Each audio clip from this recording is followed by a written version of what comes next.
kita berdoa. Damai sejahtera Allah yang melampaui segala akal, itulah yang memelihara hati dan pikiranmu di dalam Yesus Kristus Tuhan kita. Amin. Bapak Ibu jemaat yang dikasihi Tuhan Yesus Kristus, firman Tuhan yang menjadi khotbah di pertanyaan kita malam ini tertulis dalam kitab 1 Petrus pasal yang kedua, ayat 1 sampai ayat yang kelima. Begini firman Tuhan. Karena itu buanglah segala kejahatan, segala tipu muslihat, dan segala macam kemunafikan, kedengkian dan fitnah.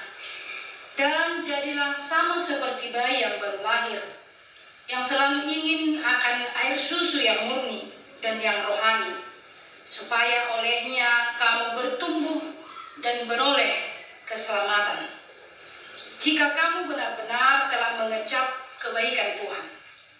Dan datanglah kepadanya batu yang hidup itu, yang memang dibuang oleh manusia, tetapi yang dipilih dan dihormati di hadirat Allah. Dan biarlah kamu juga dipergunakan sebagai batu hidup untuk pembangunan suatu rumah rohani, bagi suatu imamat kudus, untuk mempersembahkan persembahan rohani yang karena Yesus Kristus berkenan kepada Allah. Demikian firman Tuhan. Bapak Ibu jemaat yang dikasihi Tuhan Yesus Kristus, saya sangat bersuka cita mengikuti perayaan Paskah yang sangat-sangat spesial di tahun 2020 ini. Sukacita saya ketika saya memperhatikan di media sosial beberapa postingan dari jemaat HKBP Taman Mini. Mereka bersukacita melaksanakan perayaan Paskah di rumah masing-masing. Beberapa keluarga ada yang mengadakan kuis Alkitab, ada juga keluarga yang sangat heboh dengan melakukan mencari telur Paskah, dan masih banyak lagi kegiatan yang diposting dan menunjukkan sukacita di tengah-tengah keluarga itu. Bahkan tidak kalah anak-anak sekolah minggu juga melalui WA grup sekolah minggu, mereka menghiasi telur-telur Paskah dan mengirimkan gambarnya kepada kakak-kakak sekolah minggu melalui grup WA sekolah minggu. Secara khusus belajar CD, di 2 minggu kemarin saya juga meminta supaya para pelajar CD mengirimkan 1 foto dalam ibadah yang mereka lakukan, dikirimkan ke WA grup pelajar CD yang melakukan ibadah. Tetapi ternyata hanya 20 orang yang mengirimkan foto tersebut. Jemaat yang dikasihi Tuhan Yesus Kristus, kebangkitan Kristus sering sekali dihadirkan melalui telur Paskah. Hal ini mau memberitahukan bahwa ada kehidupan yang baru, ada kelahiran, ada jiwa baru melalui simbol daripada telur yang sering sekali dihadirkan pada perayaan Paskah. Hal ini mengingatkan kita kembali bahwa kebangkitan Yesus Kristus memberikan kehidupan yang baru, menangkalkan manusia yang lama, dan menguburkan manusia yang lama, menguburkan dosa-dosa, dan memiliki hidup yang baru. Dan kita akan memasuki Minggu Quasi-Modogeniti, yang berarti seperti bayi yang baru lahir, yaitu dalam 1 Petrus 2 ayat 2. Seperti bayi yang baru lahir selalu ingin air susu yang murni dan yang rohani, supaya olehnya kamu bertumbuh dan beroleh keselamatan. Berarti kita yang sudah menerima kebangkitan Kristus, menerima hidup yang baru, menangkalkan manusia yang lama, yang penuh dengan dosa, dan hidup menurut terang Kristus. Ini yang menjadi berita melalui firman Tuhan yang disampaikan oleh Rasul Petrus ini. Sehingga dalam teks ini dia katakan, karena itu buanglah segala kejahatan, segala tipu muslihat, dan segala macam kemunafikan, kedengkian, dan fitnah. Ini adalah sifat yang merusak hubungan antara sesama manusia, bahkan merusak hubungan manusia itu dengan Allah sendiri. Sekali lagi Rasul Petrus mengatakan buanglah. Itu berarti orang percaya harus hidup di dalam kekudusan. Itu berarti orang percaya harus membangun tatanan kehidupan yang baik kepada sesama di dalam persekutuan dengan Allah.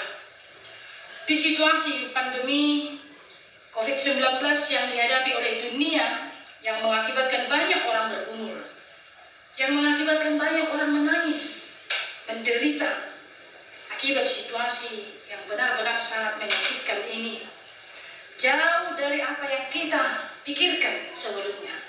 Saya pikir dunia akan penuh dengan kasih, tolong-menolong. Ternyata kejahatan justru semakin meningkat. Kejahatan semakin merajalela, tipu muslihat, kemunafikan, kedengkian, fitnah tidak bisa dibendung.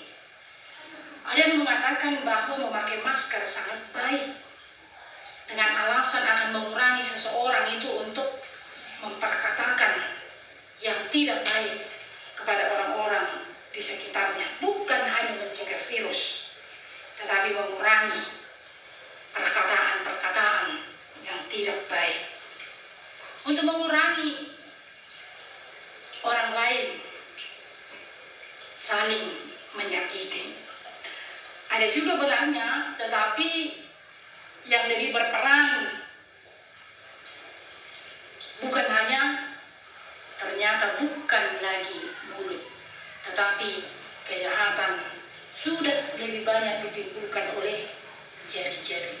Ya, dengan mengetik sesuatu yang barangkali sudah menyakiti orang lain, menyakiti pemerintah, menyakiti banyak orang di tengah-tengah situasi pandemi sekarang ini. Ya. Kita perhatikan bahwa itu kenyataan yang tidak pernah berhenti melalui pemberitaan di dunia elektronik, dunia maya, Twitter, Instagram, bahkan ternyata dilaporkan tingkat kekerasan hingga saat ini sangat meningkat, baik di tengah-tengah keluarga, ya, di tengah-tengah dunia perpolitikan, dan di semua bidang kejahatan itu senantiasa hadir, bahkan meningkat di tengah-tengah kehidupan masyarakat. Ini yang harus kita hindari. Ini yang diingatkan oleh firman Tuhan pada pertanyaan malam ini, yang dikatakan buanglah segala kejahatan dari dalam hidupmu. Kita harus melakukan ini karena kita sudah hidup baru, karena kebangkitan Kristus menjadikan kita hidup baru. Bahkan bukan hanya sekedar menerima hidup baru, tetapi kita harus bertumbuh. Caranya satu hal yang disampaikan oleh Rasul Petrus, yaitu melalui firman Tuhan. Hanya itu caranya manusia dapat bertumbuh dan berbuah. Orang percaya harus selalu dikenyangkan dengan firman Tuhan. Bapak Ibu jemaat yang dikasihi Tuhan Yesus Kristus, waspadalah, waspadalah. Jika dalam hidup ini rasa haus, rasa lapar tidak ada lagi dengan firman Tuhan, ya, tidak merasa haus dengan firman Tuhan, tidak merasa rindu untuk mendengarkan firman Tuhan dalam kehidupannya, maka kehidupan seseorang itu akan menjadi gersang. Maka kejahatan itu akan mampu merajai hati dan pikirannya, karena tidak ada lagi yang membentengi hati dan pikirannya, maka tidak akan mampu menguasai hati, menguasai mulut, menguasai pikiran, menguasai tindakan. Tidak akan mampu lagi. Dan si jahat tentunya akan lebih leluasa menguasai kehidupannya. Dan inilah yang mengakibatkan merusak hubungan antara sesama manusia, secara khusus telah merusak hubungan manusia dengan Allah sendiri. Ini yang sangat dikhawatirkan oleh Rasul Petrus, sehingga mengingatkan orang percaya harus seperti bayi yang baru lahir, haus akan air susu yang murni, dan hanya firman Tuhanlah yang boleh memurnikan hati dan pikiran kita. Hanya firman Tuhanlah yang boleh membentengi kehidupan kita dari godaan-godaan jahat untuk memperkataan, untuk melakukan tindakan kejahatan. Firman Tuhan akan membentengi kita. Orang yang sudah dipenuhi oleh firman Tuhan, maka dia akan mampu menjaga perkataannya, menjaga tingkah lakunya. Sebab dalam Roma 12 ayat 2 dikatakan, janganlah kamu menjadi serupa dengan dunia ini, tetapi berubah oleh pembaharuan dunia, sehingga kamu dapat membedakan manakah kehendak Allah, apa yang baik, yang berkenan kepada Allah, dan yang sempurna. Kita sudah menerima hidup yang baru melalui kematian dan kebangkitan Kristus. Maka sepatutnya lah orang percaya melalui firman Tuhan menjadi kuat, teguh dalam iman. Dengan godaan apapun itu, dengan pergumulan apapun itu, tidak akan berubah imannya, tidak akan berubah karakter Kristiani dalam kehidupannya. Sehingga dalam hal ini juga Rasul Petrus mengingatkan kepada kita semua orang percaya untuk datang kepada Kristus sebagai batu penjuru yang hidup. Batu yang dibuang oleh manusia tetapi dipilih dan dihormati di hadirat Allah. Tentu karena dia tahu dan percaya bahwa Kristus memiliki kuasa dan kasih yang sudah kita terima melalui kematian dan kebangkitannya.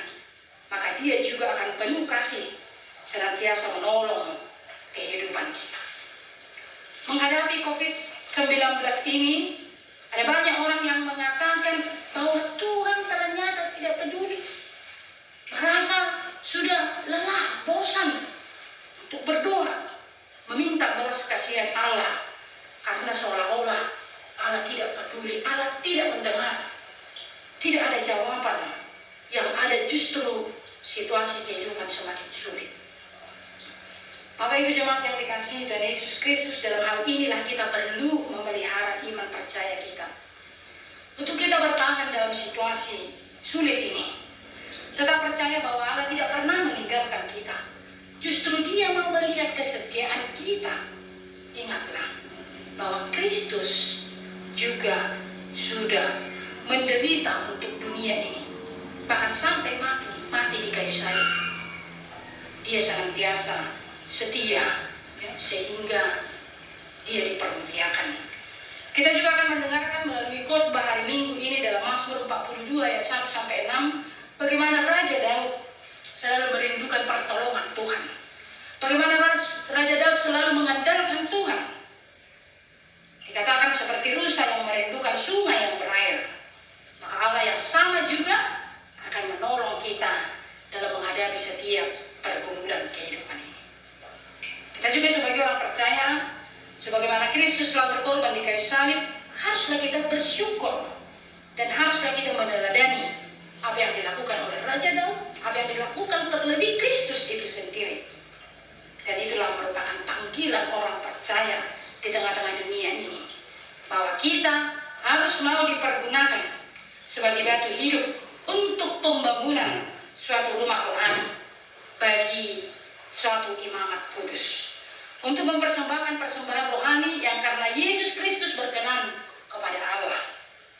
Yang dikatakan di ayat 8, hidup yang bermakna, yang seturut dengan kehendak Tuhan bagi semua orang. Ini adalah panggilan orang percaya. Terlebih dalam situasi pandemi ini, jangan lelah berbuat baik bagi istri, suami, anak-anak, mertua, menantu, semua orang. Jangan lelah berbuat baik. Dan kita harus selalu mengatakan, jiwaku haus kepada Allah. Maka ini menunjukkan kita hidup di dalam pengharapan, dan selalu kita ingat pengharapan tidak pernah mengecewakan. Amin. Kita berdoa. Bapa di surga, terima kasih untuk firman Tuhan yang menyapa kami pada malam hari ini. Biarlah Tuhan kami semakin dikuatkan dan kami diingatkan melalui firman Tuhan ini untuk melakukan tanggung jawab kami sebagaimana yang Tuhan inginkan. Berkati seluruh jemaat dimanapun mereka berada. Secara khusus saudara-saudara kami yang sangat menderita oleh karena wabah virus corona ini. Orang-orang yang sakit, orang-orang yang berduka, Tuhanlah yang memberikan kehidupan mereka. Dan Tuhanlah yang mencukupkan setiap kebutuhan jemaat dimanapun mereka berada. Tuhan berkati juga pemerintah kami. Tuhan berkati tim kesehatan dan seluruh orang-orang yang mereka kasihi, sehingga mereka dimampukan untuk melakukan yang terbaik di tengah-tengah bangsa dan negara kami ini. Dan kami yakin percaya bahwa nama Tuhan akan kami permuliakan senantiasa. Ampuni kami Tuhan atas segala dosa kami, supaya kami layak menerima kasih. Kristus Yesus yang hidup kami berdoa. Amin.